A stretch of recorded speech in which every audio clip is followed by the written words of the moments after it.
Histoire d'une invention, chapitre 7. Soir de novembre, au rez-de-chaussée d'un hôtel particulier. Le domestique les a fait entrer dans une petite pièce pompeusement décorée, remplie de meubles anciens, de livres et de tableaux. Eux et les deux filles patientes, assis sur une banquette aux boiseries sculptées genre Louis XV. Une antique pendule égrène lourdement les secondes, et les bruits de la rue leur parviennent, étouffés par la cour intérieure et les épais murs de pierre. La cloison face à eux est recouverte par une petite galerie de tableaux. Des portraits d'époque et de style hétéroclites.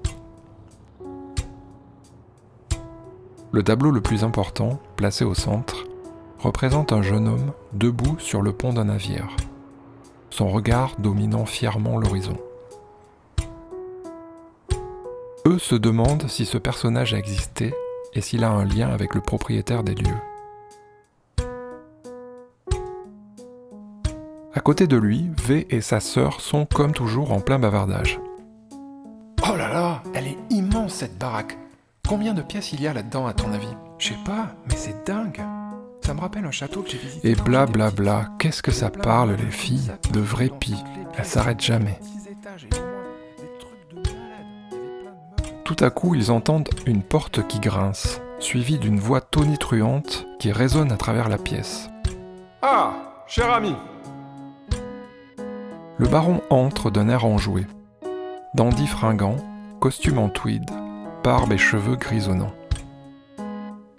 Derrière lui, son domestique taciturne porte des bouteilles sur un plateau. Eux se lèvent pour faire les présentations.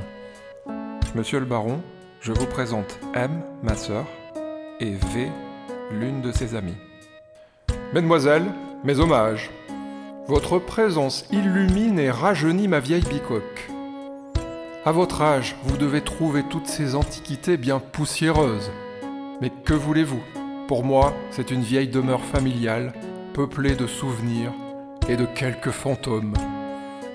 D'ailleurs, à propos de fantômes, vous souvenez-vous, mon cher, de cette conversation que nous avons eue l'autre soir au cercle, au sujet de mon ancêtre, le fameux aventurier ? Eux ne se souvient pas, mais fait comme si. Eh bien, justement, le voici. Reprend le baron en se tournant vers le portrait du jeune homme sur un navire. Je vous présente Charles-Alexandre de G, chevalier de R, 5e du nom, qui fut à l'origine de la grotesque fortune de ma famille en participant à la prise de Taguine en 1843. Un rustre scintillant, amateur de chevaux, de femmes intrépides et de belles batailles. Bref, un modèle pour moi. Dans un éclat de rire, il s'empare d'un des verres que le domestique a posé sur la table basse et le lève à la hauteur de son visage. Mais trêve d'histoire ancienne. Chers amis, buvons au présent. Et, se tournant d'abord vers les deux filles, puis vers eux, puis vers son ancêtre. Je lève mon verre aux caprices de la jeunesse, du jeu et de la fortune. Puissions-nous en jouir le plus longtemps possible.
Installé sur un large fauteuil tapissé de velours, le baron s'emploie à divertir ses invités avec son humour de grand aristo décadent.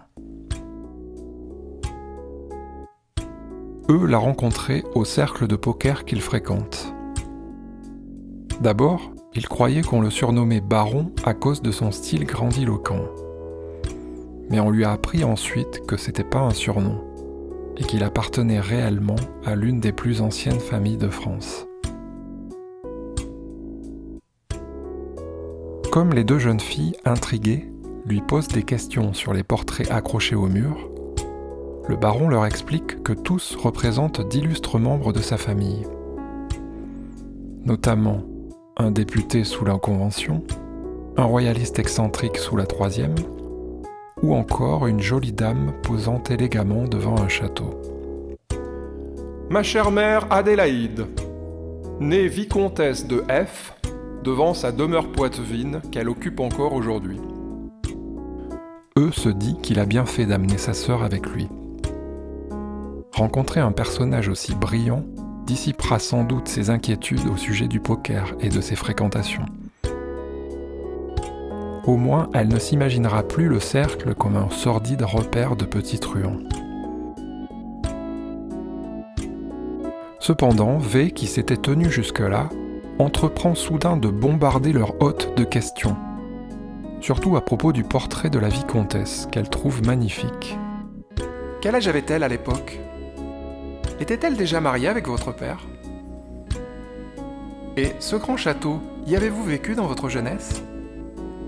Aviez-vous des frères et sœurs pour vous tenir compagnie ?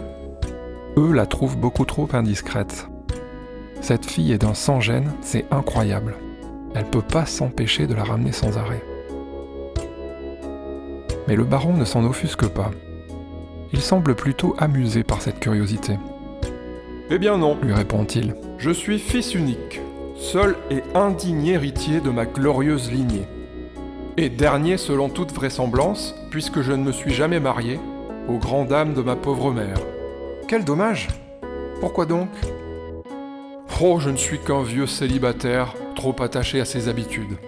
Et, enfin, je vous le demande, quelle femme pourrait bien vouloir s'encombrer d'un pareil énergumène? Oh, beaucoup de femmes, j'en suis sûr. Vous êtes sûrement trop difficile. Mais vous ne regrettez pas de ne pas avoir d'enfant? De n'avoir personne à qui transmettre toutes ces choses? Non, à vrai dire, ces questions de descendance, d'héritage, ne m'inspirent qu'ennui et indifférence. Voyez-vous, mon titre appartient à un monde révolu. Quant à la richesse, je ne sais rien de plus propre à corrompre de jeunes âmes. Et pourquoi donc perpétuer les derniers soubresauts d'une espèce agonisante? L'aristocratie a fait long feu, et la race humaine tout entière la suivra un jour ou l'autre dans les catacombes de l'univers. Nous ne sommes que les naufragés d'un navire qui sombre lentement. Et comme sur le Titanic, les plus riches ont seulement la chance de se tenir sur le pont, tandis que les plus pauvres s'entassent dans les coursives.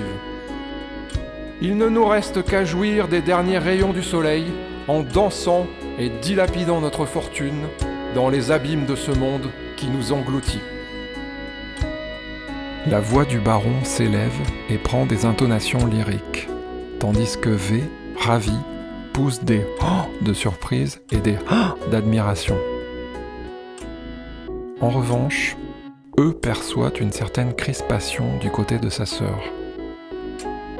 Il sent qu'elle est consternée par le discours du baron et certainement aussi par l'attitude frivole de son ami. Finalement, les amener ici, c'était peut-être pas une si bonne idée.